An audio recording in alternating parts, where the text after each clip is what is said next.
action at Daytona International Speedway. Under the lights, there is no better place to shine. Whose night will it be over the next 160 laps? Let's go here in Daytona.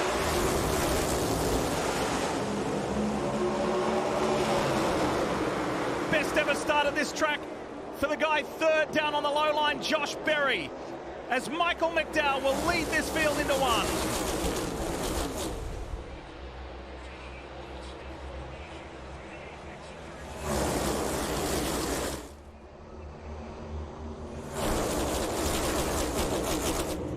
Now all the pre-race nerves can go. Now the drivers are dialed in and focused and they can get to work at hand. And now the cars are reaching top speed. Takes nearly a lap to get all the way to max speed. You see very organized 2 by 2. Everyone kind of playing nicely on newer tires. It wouldn't shock me if the bottom of the racetrack, near that yellow line, is the preferred lane. This has been a really clever and sophisticated opening stage from Wallace and Buescher, as they've just very carefully worked their way forward. And now look at Buescher pushing Berry in the 4. Final lap of stage 1. Pushes him out and jumps to the high side, but no help for the 17. The 4 likes this, but he doesn't want to get too far out. There'll be one more run coming off the nose of this too. A big push coming to the 17. Buescher had to put a big block. Josh Berry wins stage 1, and he has been at the front ever since the start. And how cool is that? His first ever stage win, and he does it at the World Center of Racing. There was a pretty scary moment in his Coca-Cola Zero Chevrolet. Take a look at this. This is the 99 returning to pit road after his original pit stop. And the car erupts into flames. On his pit stop, there was some fire during the pit stop, but we have seen that before where a spark will catch a little bit of excess fuel on fire, but this is much more severe than that. I don't know if fuel got spilled into the trunk area and it caught on fire, but as he got closer and closer to pit road, you see just how severe the fire gets. Daniel waited to be told to get out. Jeff, I would be instantly out of the car. Let's see what happens. Yeah, it looks like everything's clean so far on the stop, and then the 99's waiting on gas. The 11 goes to leave. A little bit of fuel on the ground right here, and then it looks to be right there. A backfire out the pipes of the 11. Whoa. Ignites the fuel on the ground. It chases forward and into the trunk of the 99. Crazy situation as we start to see the start to stage 2. Looks very odd. All those single file cars at the back of the field are under penalty because they topped off. An extra trip down pit road means they have to start at the back. 15 cars, Diff. 15 cars decided to come down and get a little extra fuel. What an opening stage that was. The most lead changes in the first 35 laps here at Daytona in 13 years. It was cool. And the defending race winner, Chris Buescher, is on that low line in the 5th, 3rd Ford for RFK. And he wants to confirm his spot in the playoffs. He wants to go to Darlington with more peace of mind, but look at the Penske teammates pushing each other. And he fits into that category. Oh, and here we go. Chastain's involved, Noah Gragson, Eric Jones, Kyle Larson. Such a calm point in the race. It was too wide or single file, and all of a sudden chaos. We're still rolling. We're still rolling, but we got damage. Bring it right. Look at Noah Gragson. Bowman's involved. Truex gets going again.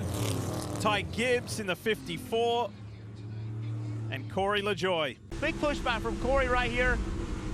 Shoves him to the left. He has to correct it. Then he comes back across the racetrack in front of Corey.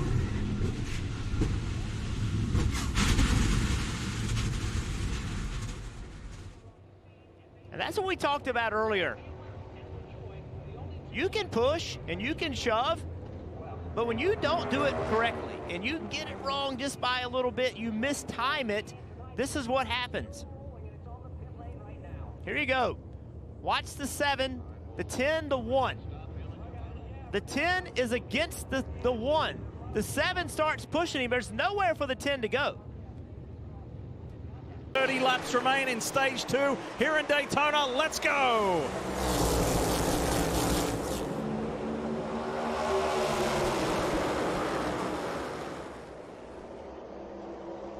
This picture is mirroring this race last year with the RFK teammates at the front. However, that's just changed. as here comes Joey Logano. He is pushing Chris Buescher. And what about the ever-present number 4 of Josh Berry? What a night he's having. And look at the push he's getting from Todd Gilliland. Had Berry sideways down the back straightaway. Being pushed by his teammate. Oh, a little bit of contact there from the side. I'm not sure if Kyle Larson didn't know he was too wide, but he gets a push that gets him out of control. But either way, the 5 kind of body slams the 2. I can't believe it was intentional. It's either lack of information or a push gone. Check this out. There were multiple incidents happening at the one time. Martin Truex Jr. with a flat front left, Eric Jones, and the plume of smoke is SVG in the middle. Yeah, there's a lot going on. Fortunately, Jones was able to catch that car. He wasn't in the corner when that right front went down. Everybody was able to get around him. Well, the flat is obvious very early for the 43. Everyone behind does a nice job of kind of getting around him. I'm not sure what happened. It's crazy to think that that flat tire and the expired engine are connected, but the timing says the opposite. A wild run to the end of stage 2. 7 to go. Here we go.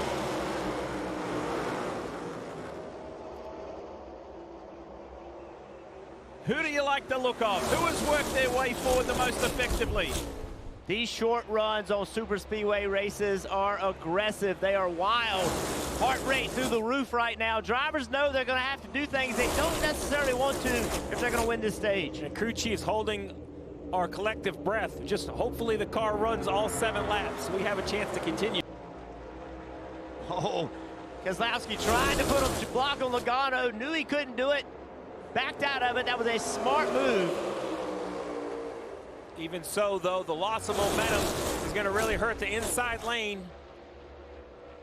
And these two have worked together beautifully. The Team Penske teammates, Ryan Blaney, Joey Logano, they've been together as much as McDowell and Gilliland and as much as Chris Buescher and Brad Keselowski.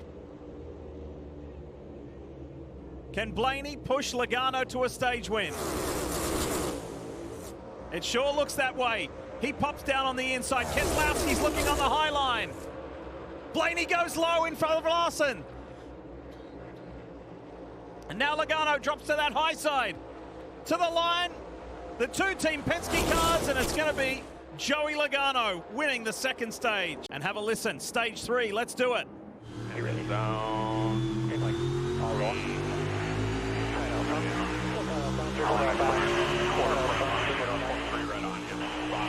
Quarter. Bottom Salt 2x2. Half and half. 22 still with us. Salt 2x2. Got the stick. Still half. Half. You just got to give as much notice as possible. Yeah, it does you no good to get run over coming to pit road. Whoa, here we go. Hunter Nemechek goes for a wild ride, trying to get down to that low side and had contact with Haley. And that was a fortunate escape.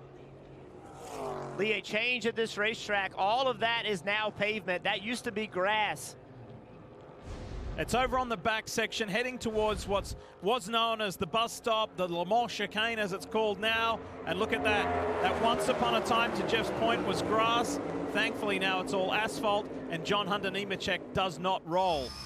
Just slides. Watch the contact from the 5. Boom.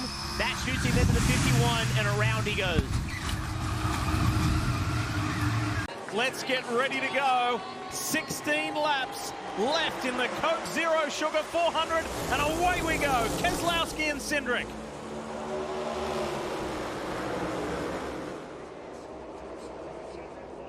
All the shoving, all the pushing that we've seen so far is going to be nothing compared to what we're going to see in the next 16 laps. Riding with Joey Logano.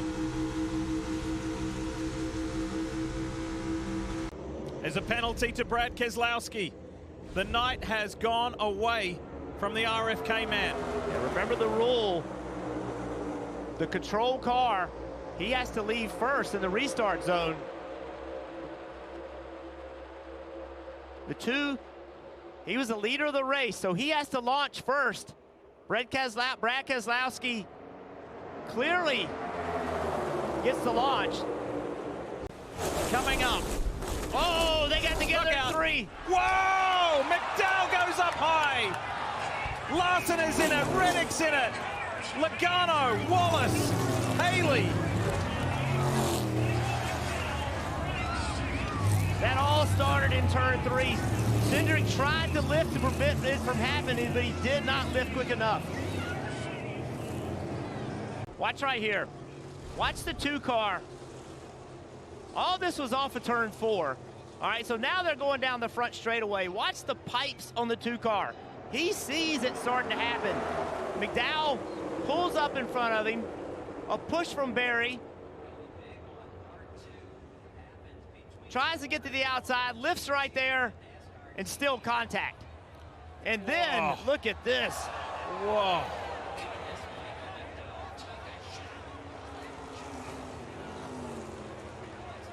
And Michael McDowell, who knows what it's like to have a massive crash at a high-speed track, got away with that one.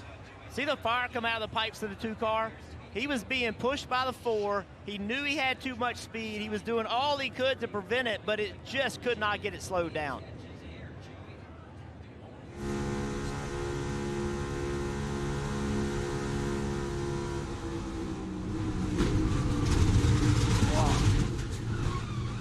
There's a lot on the line for William Byron. For Josh Berry, it could be his first big win.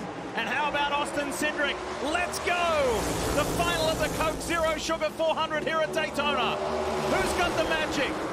Can Kyle Busch break that drought and race his way into the playoffs? Hey. Whoa! Whoa! Berry's gone, and he goes up and over! Huge hit for Josh Berry.